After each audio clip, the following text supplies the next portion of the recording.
Hey everybody, welcome to my channel, The Magical Solution. My name is Leilani. We got a little bit of a late start today, but that is okay. I will do the live readings after this. Normally I would do it before, but today, since we got a little bit of a late start, I figured, you know what, let me just jump right into the reading, and then after the reading, we will do the divinations, okay? And those will be done Facebook, YouTube. No. Sorry. Facebook, Instagram, and TikTok. That's what we'll do. If you're interested in those oracle readings. Anyway, we are back. Hello. Happy Tuesday. I hope everyone's holiday, their Yule, their Saturnalia, their Christmas. I hope their Kwanzaa. I hope it all is going well and went well for everyone. Mine was lovely. Thank you for asking. So, we are back with our book club, and we are on chapter 35 and moving forward.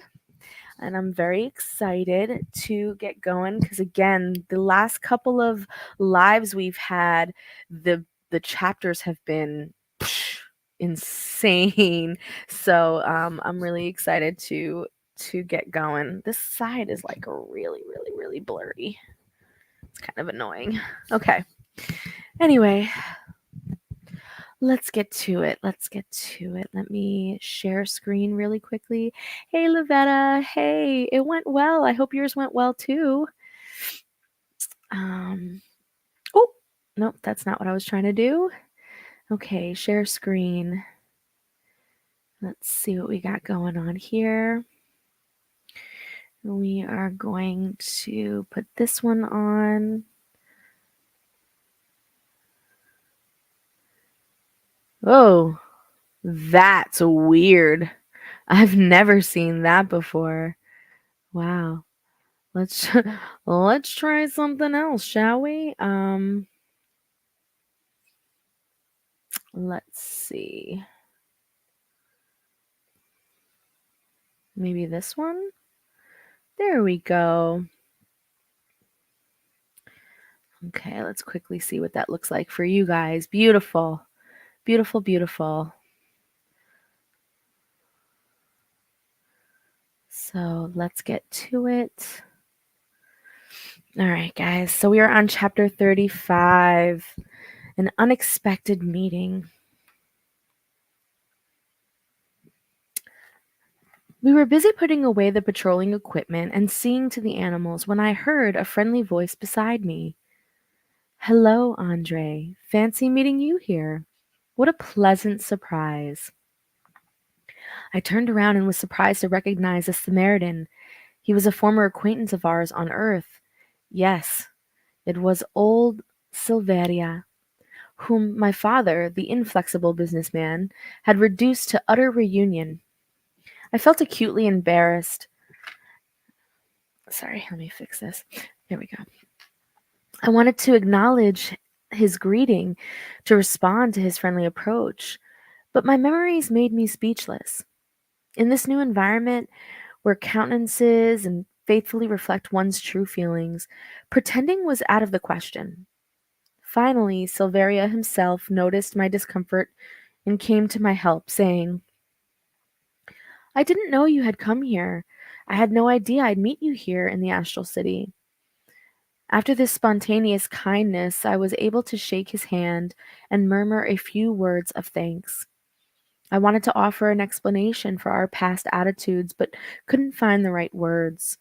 I truly wished to apologize for my father's actions, which had forced him into disastrous insolvency. Standing there, it all came back into my mind. It was like seeing a film. I could hear his wife's tearful voice trying to explain her husband's plight. He had been ill for a long time, and to make matters worse, two of their children had also fallen sick.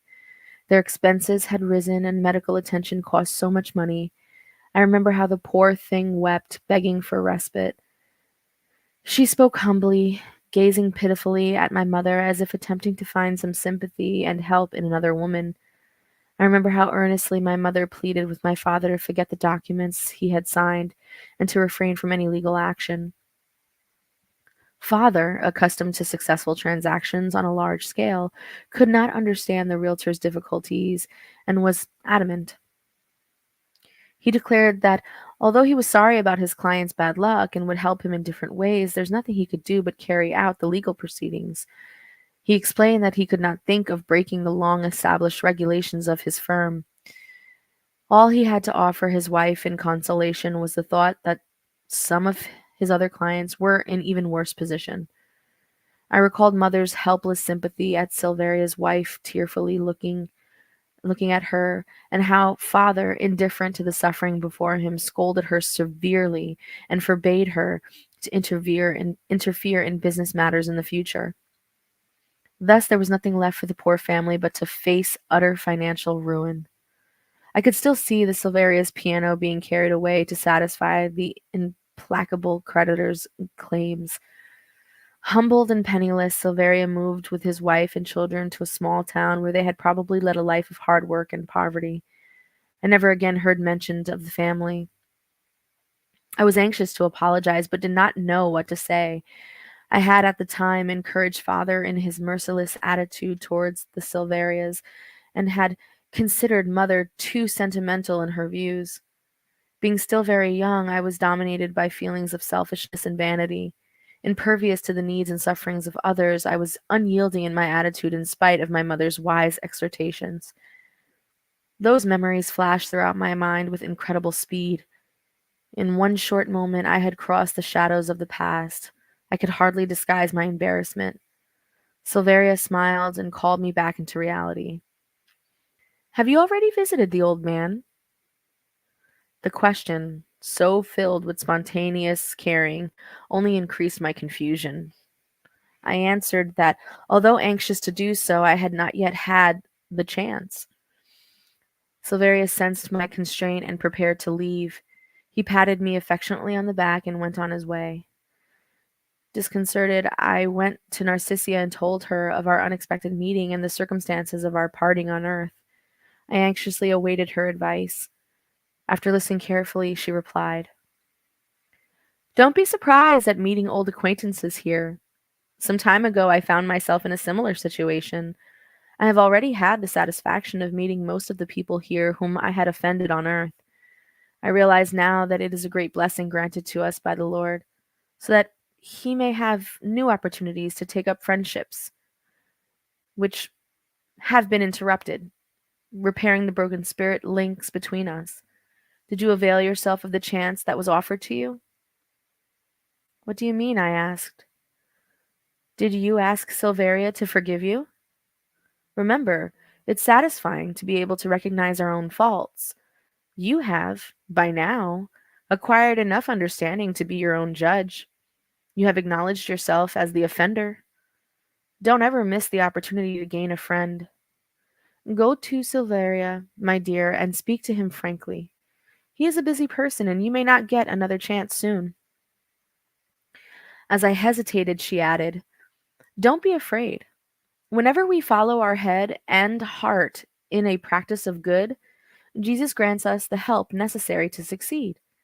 The accomplishment of a worthy action, whatever that may be, constitutes a privilege to the soul. Keep the Master's gospel in mind and go seek the treasure of reconciliation." I no longer hesitated, but ran after Silveria, opening my heart to him and begging him to forgive both me and my father for our past errors. "You see," I explained earnestly, "we were both blind to everything but self-interest. Whenever money and vanity go together, few avoid taking the wrong path." Silveria, greatly touched, cut me short. "Listen, Andre, is anybody exempt from fault? Do you imagine that I led a blameless life? Besides, your father was a real teacher to me. My children and I are indebted to him for his valuable lessons in individual effort. We would have made m- we would we have made any spiritual progress were it not for this firm defense of his rights? Over here, we renew our old concepts of life and realize that our supposed enemies are really our benefactors. Don't brood over these sad memories. Let's look ahead to infinite life and work with the Lord. Noticing my moist eyes, he patted me on the back in a fatherly way and added, "Don't waste your time over this. I hope I'll soon have the pleasure of accompanying you in visiting your father." I shook his hand in silence, feeling a new joy in my soul. It seemed that a dark little corner of my heart had been suddenly flooded with a divine light forever. It's interesting because this particular chapter focused less on this traditional idea of forgiveness and focused more on just being forthcoming. You know, it's not just about acknowledging the fact that you were wrong, it's about doing something about it. You know what I mean? If you find yourself in the wrong, if you find yourself to be an offender of anyone, it's important to not only just acknowledge that, but to then try to rectify the situation, try and reconcile, try and give understanding and truth to the party that you had offended. Because if nothing else, if forgiveness still doesn't come your way, just coming forward with that truth, just coming forward with that admittance, is enough to relieve your spirit of a lot of pain and suffering and guilt and shame that people more often than not carry with or without forgiveness. You know, and what's beautiful in this chapter is that the forgiveness came in a very wise kind of way. Like, it wasn't like this hoity-toity, righteousness of like, I forgive you, like this, like being above it all and rendering your gift of forgiveness upon someone. But it was definitely handled in a much more brotherly fashion, in the sense of like, look, we're none of us are perfect, and every opportunity that may seem like an opportunity or a situation that is paired as or viewed as, enemies, is really a situation that can be learned from. And I think that that's a really beautiful perspective. It seemed in this conversation that everything was about growing and seeing every encounter with a person or a situation as an opportunity to grow and as an opportunity to um, build friendships. I really liked what Narcissia said, like, never ever miss an opportunity to make a friend. Um, I think that's a really beautiful sentiment. Chapter 36, The Dream. Work went on without interpretation. Oh, sorry, interruption. Many sick patients needed urgent care, and others, perturbed entities, required devoted attention. By evening, I had mastered the technique of magnetic passes, which I applied to many of the patients. Tobias returned to the chambers in the morning, and more through generosity than any merit of mine, he encouraged me through his words of praise. "Well done, Andre," he exclaimed. "I'm going to mention you specifically to the minister Genesius, so you may receive your hour business bonuses in double for your first efforts." As I was about to express my thanks, I was surprised to see Laura and Lysias coming towards us. After affectionate greetings, Laura said to me with a smile, "We simply had to come tell you personally how happy we all are. I followed you in spirit the other night, and your first steps on the road of brotherly cooperation are a great joy to our family. I had the pleasure of giving the good news to Minister Clarence, who sends you his best wishes." We talked for a while, and they asked to hear my impressions. I was happy to oblige. Although Laura and Lysias invited me to return home with them to rest, Tobias had offered me a room in the chambers where I could retire without delay. I felt an urgent need to sleep. Unbeknownst to me, the greatest joy of the day was still to come. Alone in the spacious and comfortable room where Narcissia had made me a bed, I offered up a prayer to the Lord of all creation, thanking him for the joy of having been useful. Then the blessed fatigue of those who have fulfilled their duties left me no time for further musings, and within a few minutes I felt a sensation of lightness throughout my body. I had the impression of being carried away in a small boat sailing toward unknown regions. Where I was being taken, it is impossible to tell. A silent man sat beside me at the helm. I felt like a child, unable to describe the wonders before me. Ecstatic at the magnificence of the scenery, I let myself be carried along without a word. The little craft seemed to be sailing rapidly and at the same time gradually ascending, and after a short time I found myself in a marvelous harbor and heard a voice calling me lovingly from the pier. Andre, Andre. I could tell that voice from 1,000 others. Overwhelmed with joy, I disembarked with childlike zeal, and a moment later I was in my mother's arms. She led me to a beautiful forest where flowers seemed to retain light, offering a permanent feast of perfume and color. Luminous golden carpets stretched out under the rustling foliage of the great trees. I felt an ineffable sensation of peace and happiness, different from the dream states I had experienced on earth. I was well aware that I had left my heavier body in my room in the chambers of rectification, and was conscious of being in a higher sphere. My notions of time and space were accurate, and I felt the wealth of emotions I was experiencing growth more and more intense.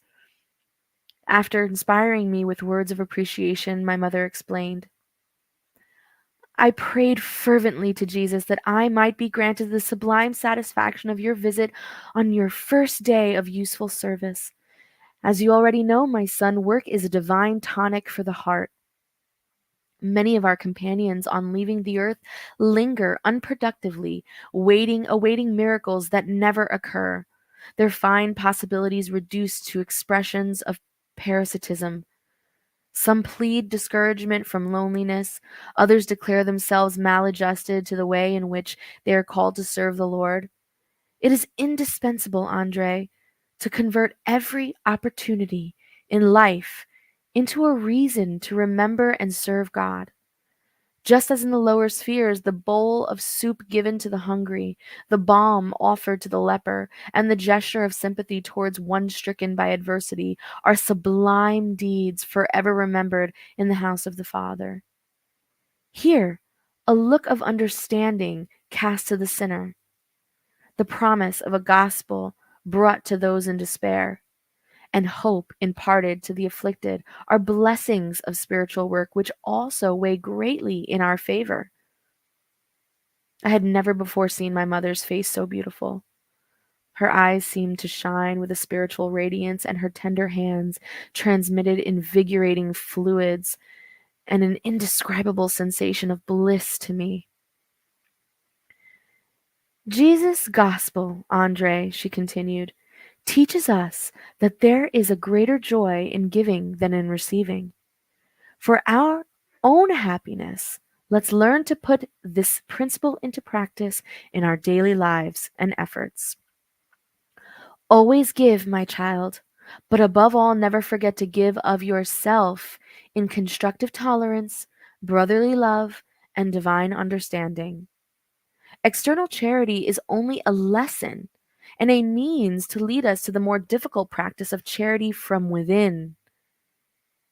Jesus gave more of himself to redeem mankind than all on the earth's millionaires congregated in the fulfillment of material charity, however sublime their efforts may have been.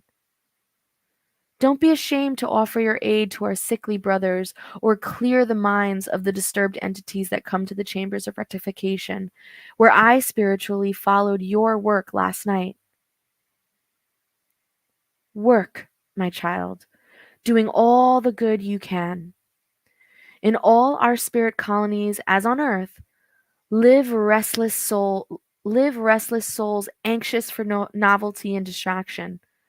As often as possible, try to avoid these amusements and devote yourself to useful service. Just as I, insignificant as I am, can see in spirit your efforts in the astral city while following your father's suffering in the lower zone. God sees and accompanies us all, from the most evolved messenger to the lowest beings in the scale of creation.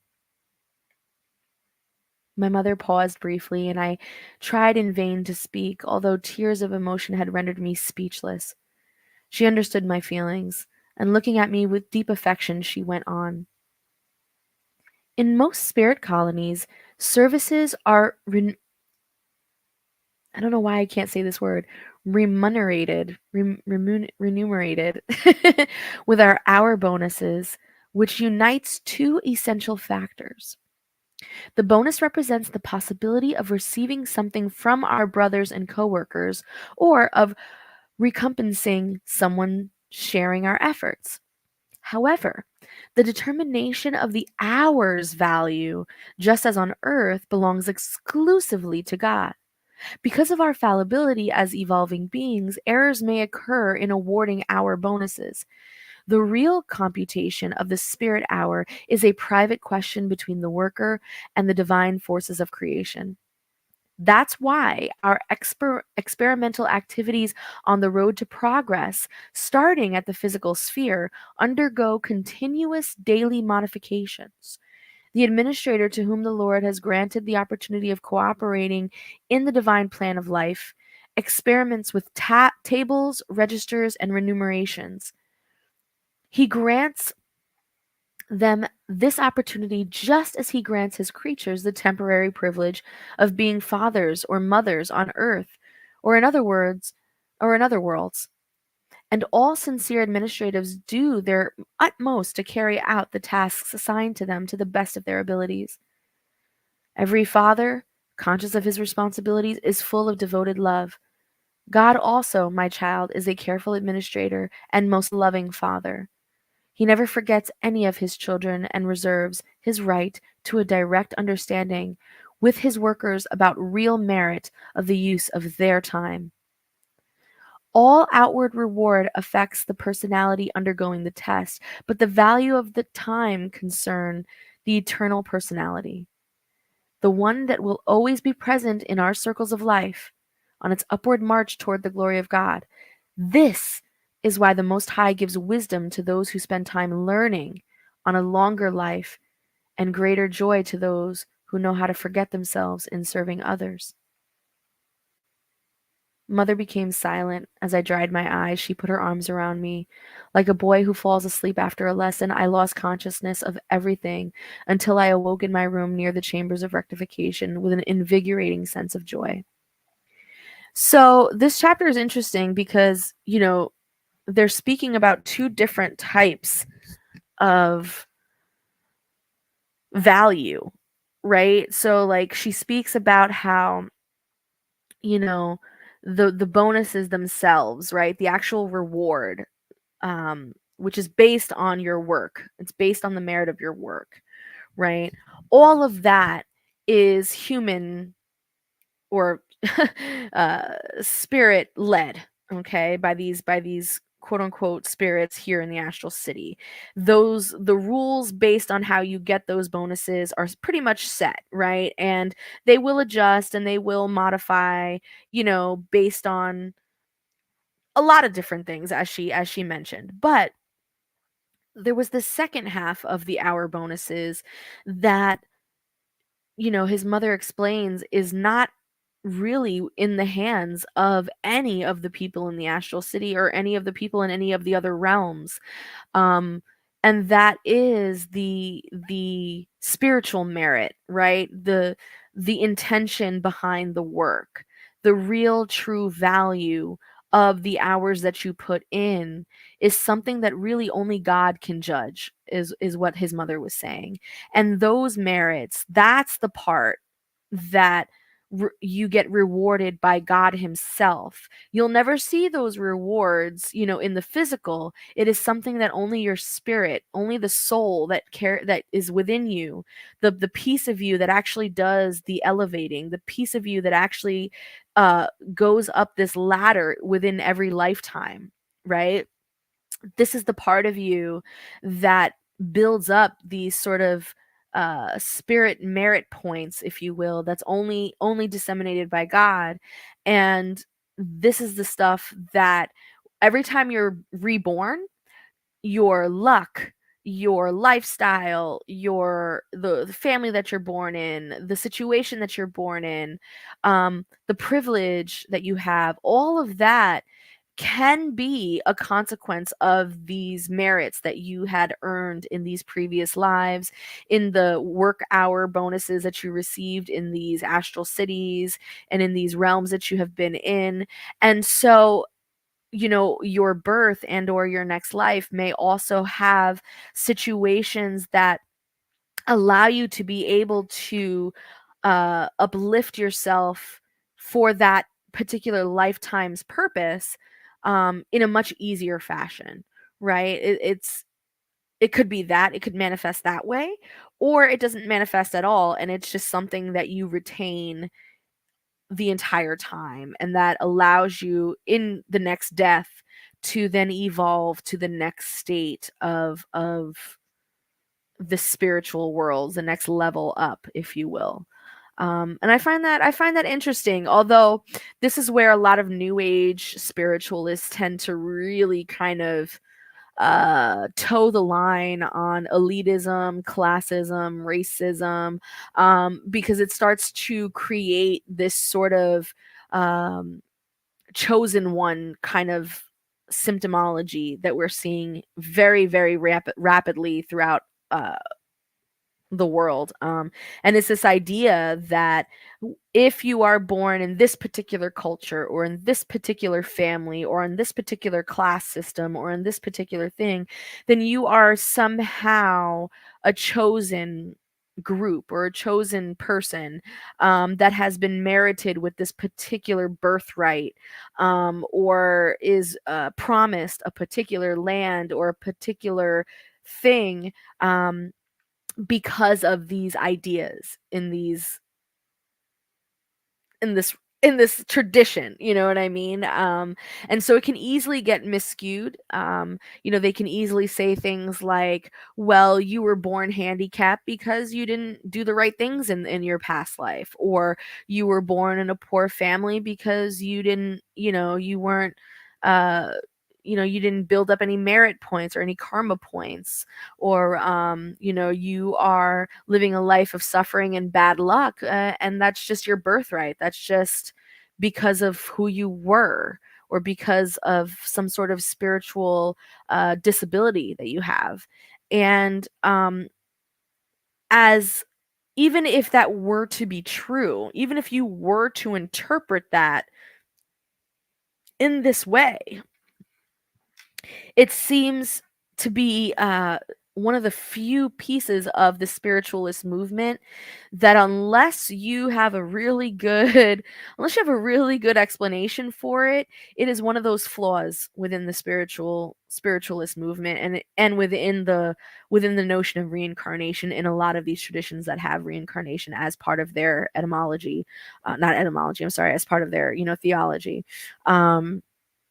So just keep that in mind whenever you see a tradition that has this idea of reincarnation. What does that look like? What's that reincarnation process look like? And what do each of these lives in this reincarnation cycle, what are they based on? And you'll start to really see the thread coming loose in a lot of these traditions, and you'll start to see where the classism is. You start to see where the discrimination is, where the elitism is.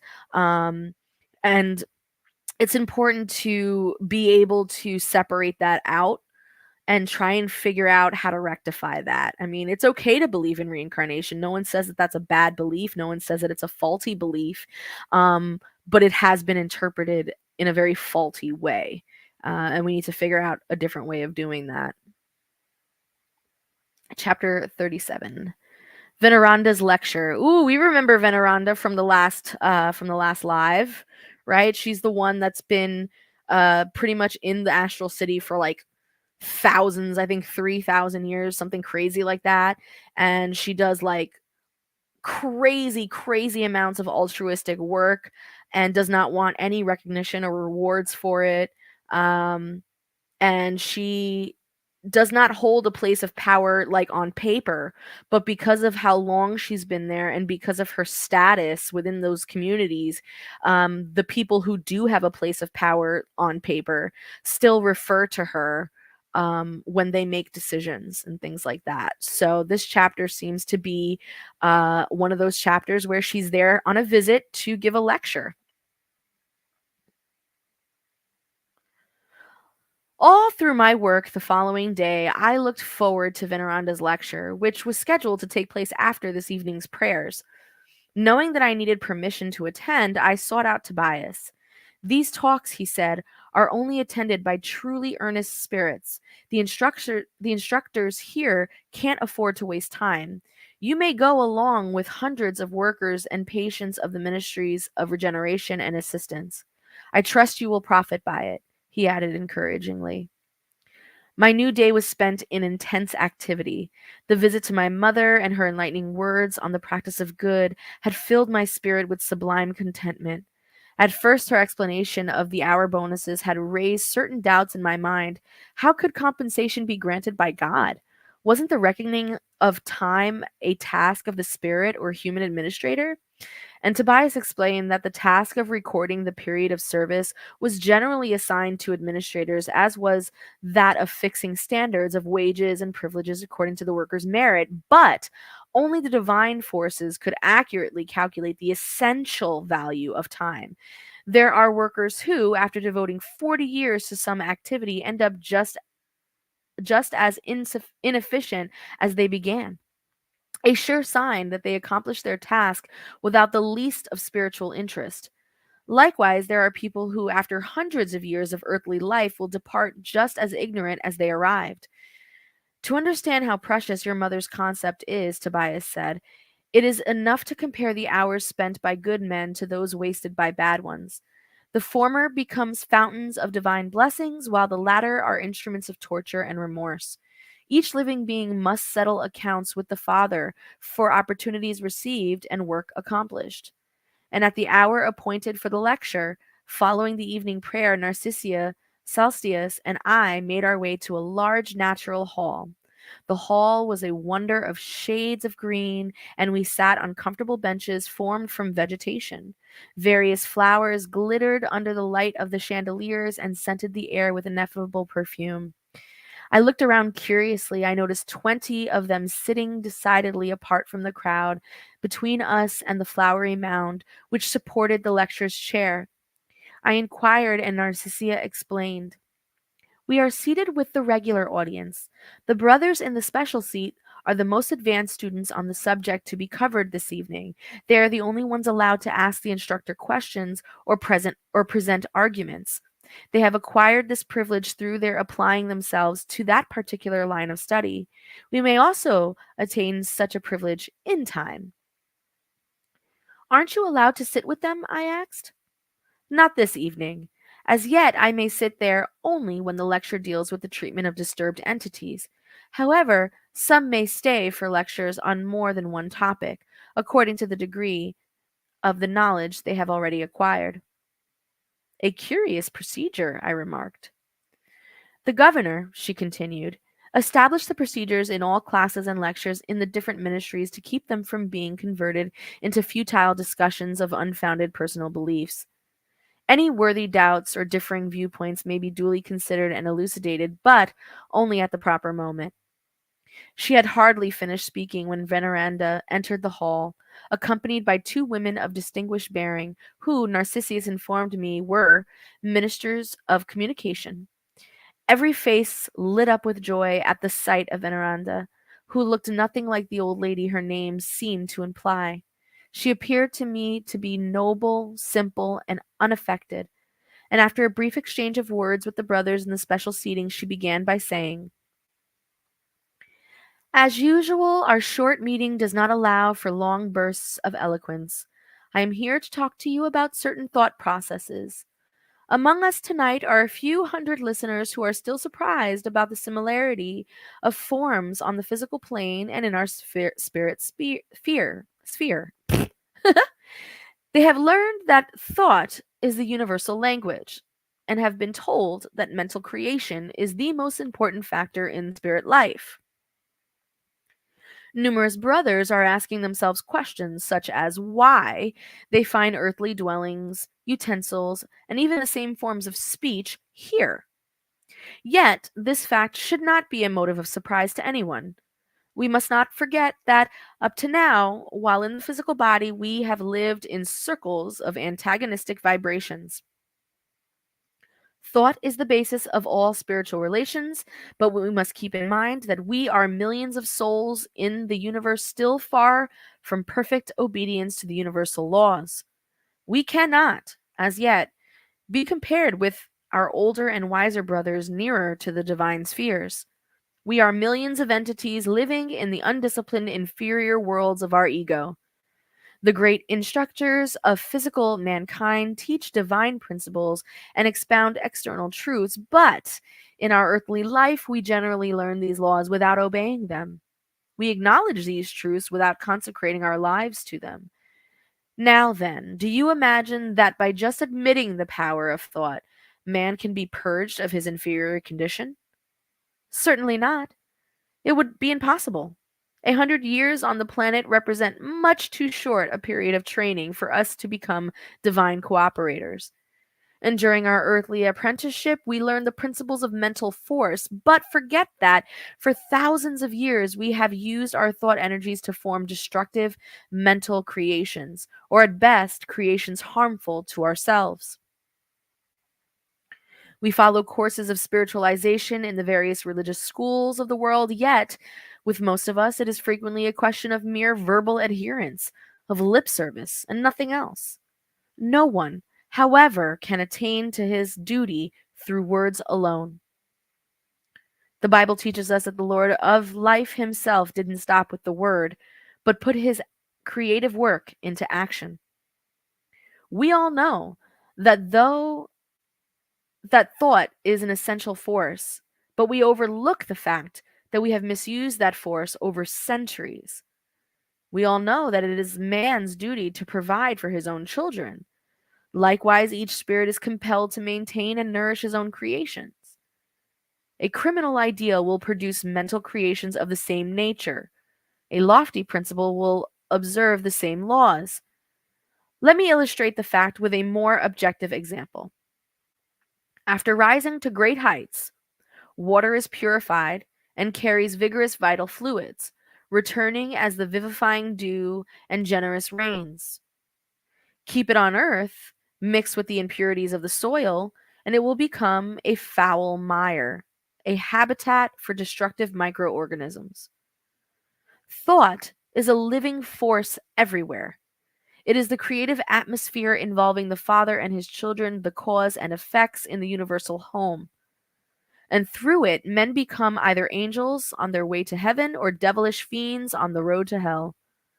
Have you grasped the importance of this? Of course, evolved minds, both discarnate and incarnate, may communicate mentally without any need for form. Thought is, in itself, the basis of all of the mind's silent messages within the marvelous planes of intuition shared by beings of all kinds. And within this principle, a spirit who has lived only in France can communicate mind to mind with one in Brazil, regardless of language barriers. The language will always be that of the receiver. This, of course, depends on perfect attunement. However, we are not yet in the spheres of mental purity where all creations are perfectly attuned to one another. Here, we attune to one another in isolated groups and are compelled to carry on the transitory task of the planet so that we may return to it with a higher degree of efficiency. Therefore, in the astral city, as a transitory spirit colony is a great blessing granted to us as an additional mercy in order that a few may prepare themselves to rise to higher spheres and the majority may return to Earth on redeeming missions. I beg you, my friends, let us all realize the importance, the process of the mind, and live up to them from now on. Who is willing to try? She said as she smiled to the audience after a long pause. Soft music filled the air with melodious strains. The instructor continued to speak, radiating love, comprehension, sympathy, and wisdom. Then, without any preparatory phrases or gestures, she closed her talk with a question. What? Is the lecture over already? I asked, surprised to see the audience rising to leave. That's Veneranda's way, the nurse answered with a smile. She always finishes her talks when the listeners are the most enthusiastic. She likes to say that the lessons of the gospel begin with Jesus, but no one knows when and how they will end. So this chapter is really great. I think the part that I love the most is this line right here. The language will always be that of the receiver. So I remember a few years back, um, people who hold seances, right? Um, and this could be people from any type of tradition, Catholic traditions, ATR traditions, any tradition that uh allows for the quote unquote Holy Ghost or the Holy Spirit to come down, or the Orisha or the spirit guides or whatever, right? To come down and to sort of take possession of a person, right?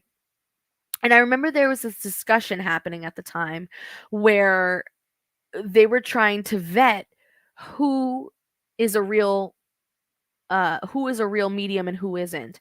And one of the qualifications of being a real medium is that when the spirit came down, they spoke in another language, right? So either the person who is channeling them ends up speaking in tongues, or they end up speaking in Spanish, or in Yoruba, or in whatever language that the spirit's culture comes from.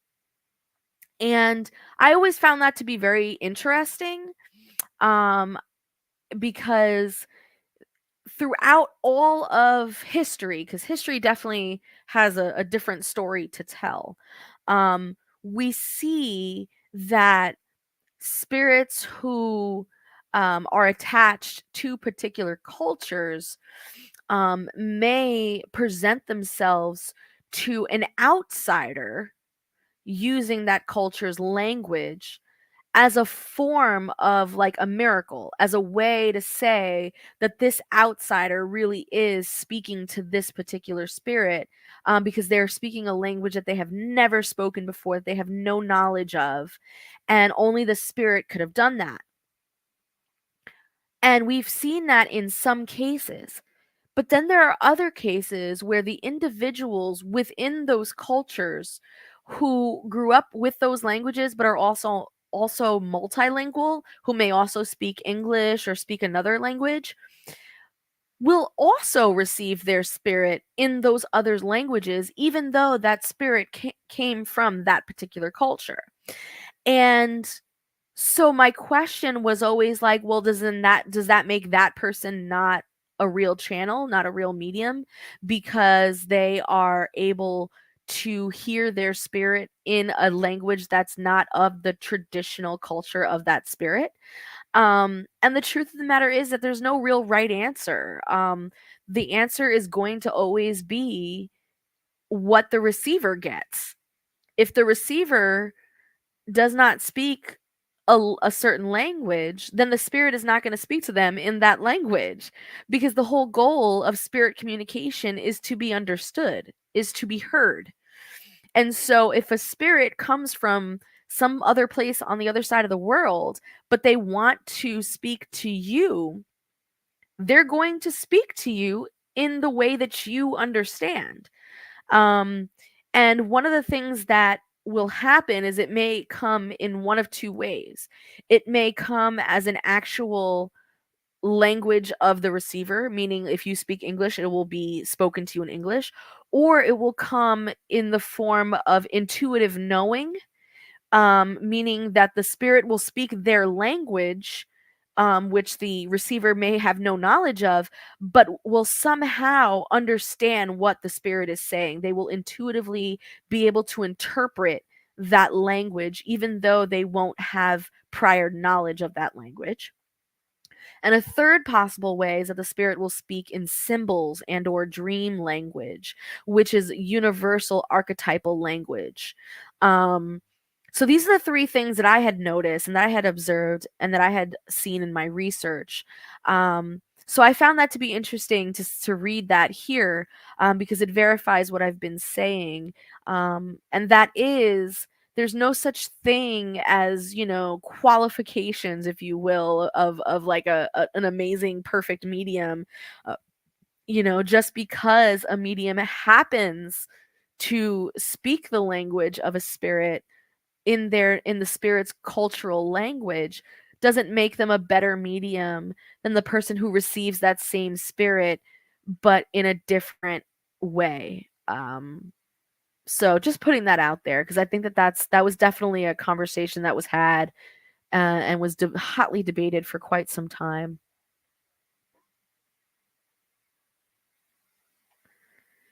Tobias's home, chapter 38. On my third day in the chamber of rectification, Tobias delighted me with a pleasant surprise. After work, when the night attendants had taken over, I was taken to his home where moments of instructive entertainment had awaited me. When we arrived, he introduced me to two women, one already elderly and the other approaching middle age. He explained that the first was his sister and the second was his wife, Lucienne and Hilda. Both gracious and affable, welcomed me cordially. We gathered in the library where I noticed beautifully bound books, all works of great spiritual value. Hilda invited me into the garden to see some delicately shaded arbors. Each residence in the astral city seemed to specialize in raising certain flowers.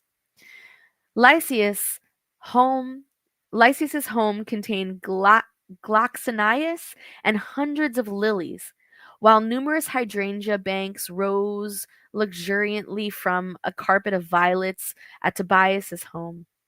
Here and there rose clusters of slender trees, reminding me of young bamboo, whose upper branches were joined by enormous flowery boughs of a curious climbing plant forming a graceful canopy.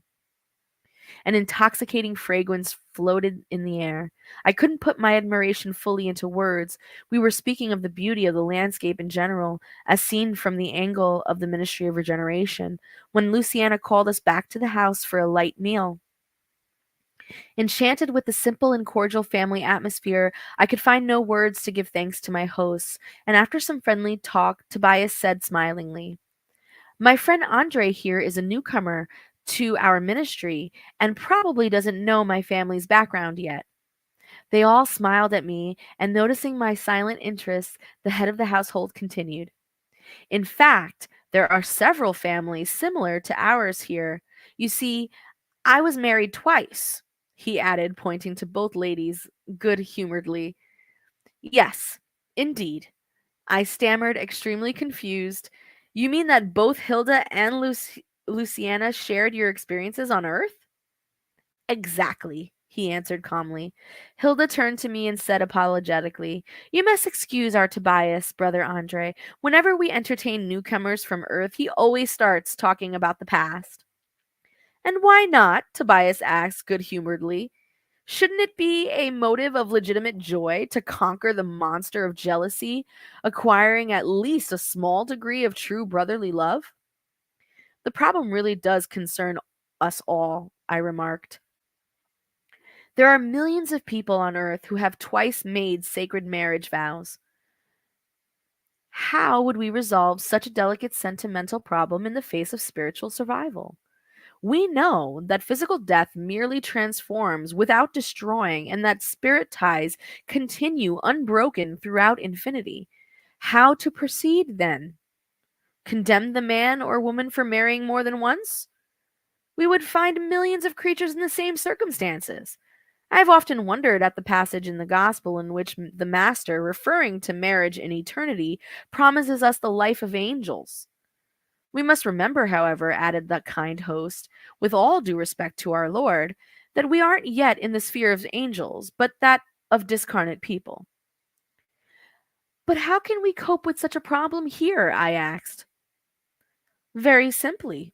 We know that between the irrational animal and rational man, there are a series of gradational positions. Likewise, between ourselves and the angels, there is a great distance to travel.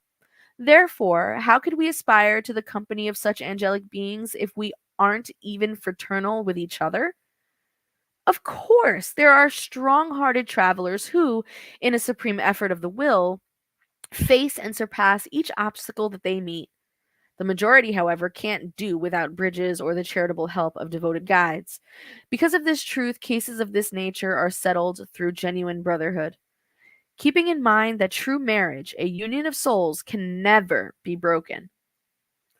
Luciana, who had kept silent, joined in. However, it's only fair to add that we owe our present condition of happiness and comprehension to Hilda's spirit of love and self denial. But Tobias's wife protested with humble dignity. Oh, please, don't bestow virtues on me which I don't possess. But so that our guest might learn from my painful apprenticeship, I'll try to summarize our story. With an introductory gesture, she began her touching story. Tobias and I were married while still very young, in deference to the sacred spirit affinity we felt. I don't think it necessary to describe the happiness of two souls who, united by real love, are joined in the holy vows of matrimony. Death, however, seemed jealous of our great bliss and ended my physical life when our second child was born. Our grief was indescribable. Tobias wept hopelessly, while I felt incapable of controlling my own despair. Oh, the sad days I spent in the lower zone, stubbornly clutching to my husband and two children, deaf to all exhortations sent to me by my spirit friends. I wanted to fight, like a mother hen defending her nest, yet I realized that Tobias had to reorganize the home and that the children were badly in need of maternal care. My sister in law, who was single, couldn't stand the children, and the cook only feigned dedication to them. The two young nurses were unreliable girls, incapable of assuming any serious responsibilities. Faced with the unbearable situation, Tobias could no longer put off an urgent decision, and 1 year after my death, he married Luciana. If you only knew how I fought against it. I was like a wounded tiger. In my ignorance, I went as far as to struggle against the poor girl, trying to kill her. It was then that Jesus, in his great mercy, granted me the providential visit of my maternal grandmother, who had passed over so many years before. I was greatly surprised to see her arriving somewhat casually, as if for no special purpose. She sat down and drew me to her lap, just as she used to when I was a child. She asked tearfully, "Well, now, my child, what is your role in life? Are you a lioness or a soul conscious of God? Don't you see that our sister Luciana acts as a mother to your children? She keeps your house, tends to your garden, and puts up with your husband's moods. Do you think she isn't good enough to become his temporary companion in the struggles of life? Is this the way to show your gratitude for divine benevolence and reward those who serve you? Do you want to accept Luciana as a slave, but despise her as a sister? Hilda, have you forgotten the teachings of the crucified? My poor, misguided grandchild." And throwing my arms around my grandmother's neck, I cried my heart out. I abandoned my old home in her company and came to serve in this blessed spirit colony. Luciana became one of my daughters, and I began to devote all of my energies to serious studies and to the moral improvement of my inner self. Tobias raised another family, which also became mine by sacred spirit bonds. I tried to help everyone in my old home, without exception. In time, Tobias came to join me here, and finally, out of great joy, Luciana also arrived. This, my friend, is our story. But Hilda didn't tell you how much she had to go through to teach me with her example, added Luciana. Now, no one objected, Tobias's wife, stroking Luciana's hand. Luciana continued with a smile. Thanks to Jesus and to Hilda, I learned that there are different kinds of marriages, those of love, of fraternal motives, of tests, and of duty. The day Hilda granted me forgiveness with a fraternal kiss, I felt that my heart broke away from the monster of jealousy. Spiritual matrimony forges a bond of souls, while others, even though sacred, are merely covenants of duty needed for the readjustment of past errors, of fulfillment, and of redeeming processes. And so we organized our new home based on true brotherhood, Tobias added. How are marriages made here? I asked, availing myself of a pause. Through vibratory combination, Tobias explained kindly, or to make it clearer, by perfect attunement. Unable to control my curiosity and forgetting my manners, I went on. But what is Luciana's position exactly? When a married Tobias, a widower, I should have known that our union would probably be fraternal. Yet it cost me so much suffering to understand that, in fact, it is only logical to conclude that when a couple suffers from restlessness, incomprehension, and sadness, their marriage is only a physical union, not a spiritual bond. I still had another question, but could not find the words to express it without seeming unduly indiscreet. Hilda sensed my thoughts, however. Don't worry. Luciana is already spiritually betrothed. Her companion of many earthly existences returned to the physical sphere a few years ago, and she'll follow him next year. I think the happy meeting will be so in San Paulo. We all smiled joyfully. At that moment, Tobias was called to the chambers of rectification to attend to a serious case, and thus our pleasant talk came to an abrupt end. I think I'll pause here. I think chapter 39 is a good place to stop. Um all right. So, here is where we go opening up questions. But I find it interesting that last chapter was a little interesting because you know, we're not talking about polyamorous type marriages. We're talking about a marriage that was what it was. The wife died, he got remarried and had more kids on top of the kids that he already had with his previous wife. So not only did the relationship, the marriage relationship expand, but so did the family itself. The soul family itself expanded. And this is kind of important to acknowledge because when we talk about family and the family unit, this is something that a lot of spiritual traditions really like to show as almost as if it's a model of spiritual unification, like a little microcosm here on earth, that the family unit is an example of the divine family, the divine unit, right? So father, mother, child, um, Father, Son, Holy Spirit, um, Goddess, God, Holy Child. You know, whatever you want to, whatever views you have of what that holy family looks like, that divine family looks like, this idea of the material family here in the physical 3D world is supposed to be some sort of model that represents that. And what they're explaining here is that it's true, that is very true, but that it's much bigger than just this model of the perfect family unit of mother, father, child, but that it can be large, and that these large units are soul ties. They're soul families that follow each other from life to life and manifest in different ways. You know, some of the family, the soul family might be in these astral spheres, while some of them are incarnate on Earth. All of them might be incarnate on Earth. All of them might be in the spheres, you know. So it just depends on what's happening and what their circumstances are. But the whole point of these quote unquote soul families is to always have, you know, someone on your side, you know, to let you know that you're never alone.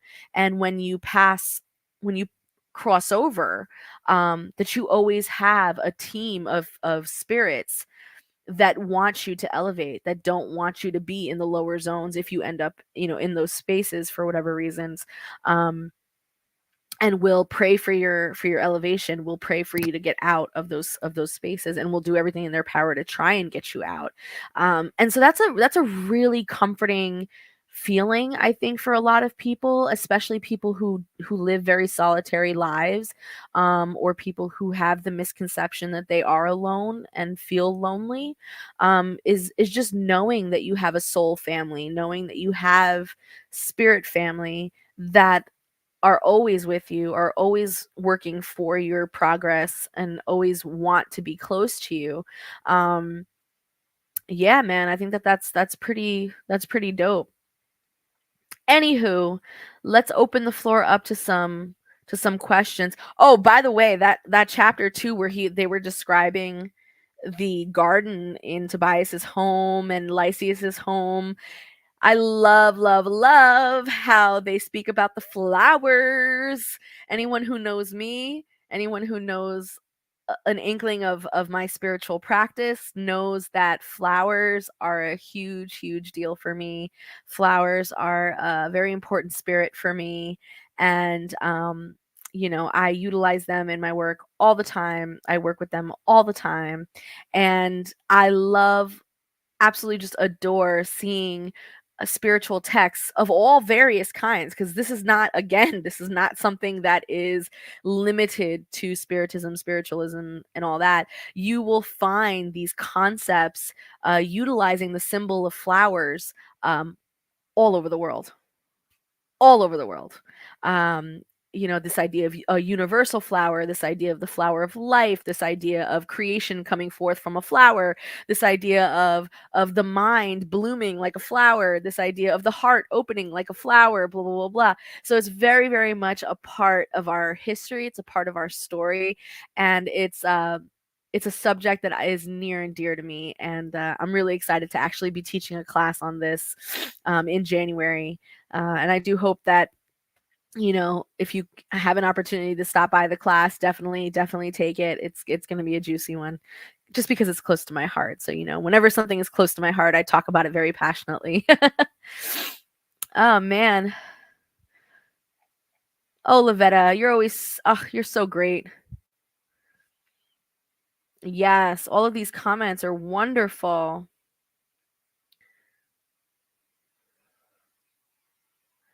Ooh, I love this one. So this is in regards to when we were talking about in the first chapter, when we were talking about, you know, doing work, but like not having that intention behind the work, not having that fortitude behind the work. This is that all of that having to do with, God sort of bestowing these merits, if you will, to you.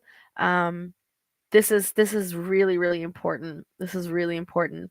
And you know what's really nice too, that chapter where he talks about after having a really long day of working really, really hard, he goes to his chambers to go to sleep, and he ends up having that dream with his mom and everything like that.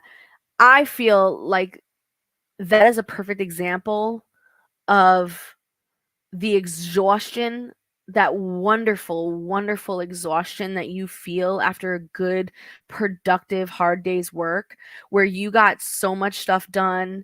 You enjoyed doing the work. It was hard, it was grueling, it was difficult, but when you put your head on that pillow, like, you felt so accomplished, you felt so good. Your achy hands and achy bones just have this sense of just release, and just like like everything, your whole body just gets to like breathe in peace. um that that exhaustion, and we've all felt it at one point in our lives or another, that exhaustion is very, very similar to the feeling that you get after doing true spiritual service with true spiritual intention and loving kindness intention, in the background, obviously, as you do the work. That's the exhaustion that you feel. And it is so satisfying. It is so wonderful. And you get the best sleep of your life after that. And I don't know, when he was describing it in the chapter, I was like, yes, I get that. I get that so hard.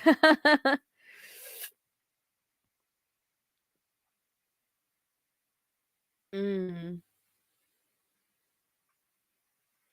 Oh, these are some great comments.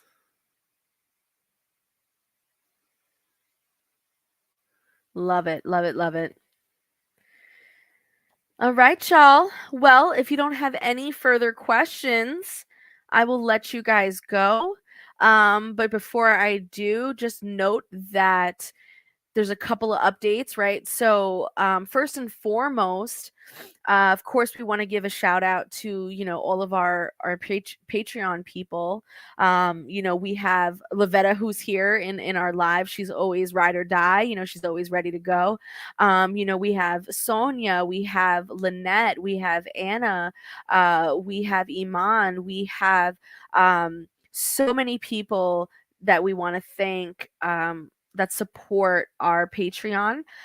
Just know that, obviously the holidays, December is a very, very busy month, but that things will start to coalesce and things will start to be much more routine starting in the new year. And I'm really excited about it. So thank you all for hanging in there. The book club and the lives that we're going to be having, the meditations that we're going to be doing in the Patreon are going to be solidified on a specific date. Sometime this week, I will write a post about that for you guys. To let you know what the specific dates are. Up to this point, I was able to kind of give you like a general day of the week that it may fall on. But now that I'm starting to see what my calendar is looking like for the year, I'm able to give you much more specific dates, and I'm excited to give you that information as well. And then for the new year, keep in mind that there's only a couple more days left before 2024. So if you are interested in getting your divination done to kind of get a nice overview of the 12 months of the year of 2024 and what's coming, what's ahead for you, you only have a few more days to book that reading with me. So make sure you jump on that. If you're one of those people like me, like I'm a Virgo, I like to plan. I like to know what is happening so that I can prepare for it. I don't like to be caught by surprise. It's not a thing that I like. So for me, I know I love to get my yearly readings done. I like to get my natal charts done. I like to get all that stuff done for the new year to help me prepare. So if you're like me, definitely get yours done as well. We usually break it down by month and can sometimes get, depending on what your spirits want to say, we can sometimes even get down to the weeks. So there's that piece. Also, keep in mind that on the 29th, which is this Friday, we're going to be having a discussion. Only a half hour of it. The first half hour will be live for everyone to see. It's kind of like a little bit of a teaser. Starts at 7, but from 7:30 until 9:30, the rest of that live, the piece of the live that's going to be very in depth and very, like juicy, will be over in Patreon. And will be available in the Mystic tier, right? So the Mystic tier is the tier that is the highest level of my Patreon. Now that includes information that only my students have, only my apprentices have, and will have exclusive information that you know, will have classes that will only be given to that tier. And you won't find that information anywhere else, not even on my website. So keep that in mind. If that's something that you're interested in, the Mystic tier might be a good one for you. And then, of course, as we get into January, we've got a whole lineup of classes that is super, super fun. It was highly requested. I was getting tons of emails, tons of private messages. People want to know about the spiritual court, right? They want to know about the different categories of spirits that are out there. Now, listen, I'm gonna be honest with you. There are an infinite number of spirits out here. Infinite, okay? So these 5 classes that I'm going to be running from January through the first week of February are only going to be the 5 categories of spirits that I myself personally work with and that I myself really love to talk about. I am not going to go into all these other types of spirits. Number 1, because I will never speak on something that I'm not well versed in. I would never do that to you guys. So don't ask me to talk about spirits that I've never worked with or I have no relationship with, right? If you see that I'm teaching a class on it, it's because I have experience with it. right?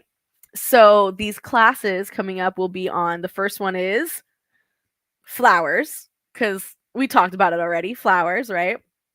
The second one will be about clowns, which falls under the category of the trickster spirit, right? The third one will be the Madamas, okay, which is one of my favorite categories. The fourth one will be, oh my gosh, what is the fourth one? Mermaids, right? The sirens. And then, of course, the beloved fifth class, the gitanas, the gypsy spirits, right? So these are going to be the 5 classes that I'll be offering January 8th and every Monday and through February 5th. Okay. So make sure you go to my website to check those out, sign up for the ones that you want to sign up for. It's also included in a bundle if you want to save, I believe, $25 or $30 you save if you get it, if you just buy all the classes together in a bundle. So there's that. We are also going to be starting back up with This Is How We Grow interviews, right? I got a great lineup of people for interviews coming up, and I hope you guys check that out. So that's every Sunday, 7 p.m. Eastern Standard Time, right here on YouTube.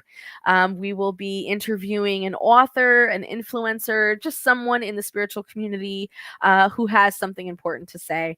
And I love it. I'm really excited for the lineup that's going to be coming for you guys. Let's see what else. We're also going to be offering healing misas once a month to the public. Now, this healing misa, please understand that we are only going to be doing one person, one healing per misa once a month. Okay, so this is if you have a crisis, a healing crisis, if you know someone who has a healing crisis that needs healing on a very intense spiritual way, you would write me an email, let me know. I will let you know which misa or which month I can put you in. And we will focus solely on you and that person or the person that you recommend for that misa. Okay. And the reason why is because healing misas are very, very intense. Very, very intense. And I don't want to put that much on the mediums that I work with. I just want to work with one person at a time so that my mediums are not overly worked. Okay. What else? Oh my gosh, there's just so much. There's just so much happening. I think that's it for now. I think that's it for now. I will definitely keep you guys posted. Make sure you check out my Instagram, Facebook, and all that good stuff just to stay informed. Make sure you go to my website to sign up for my newsletter so that you're constantly informed with what's going on. I've always got something going on. And yeah, I think that's it. Those are the updates for today. Thank you guys so much for hanging out with me tonight. And I will see you next Tuesday. And for some of you, I will see you this Friday. And for even more of you, I will see you next Monday for classes. All right, guys. Have a beautiful night. This is how we grow.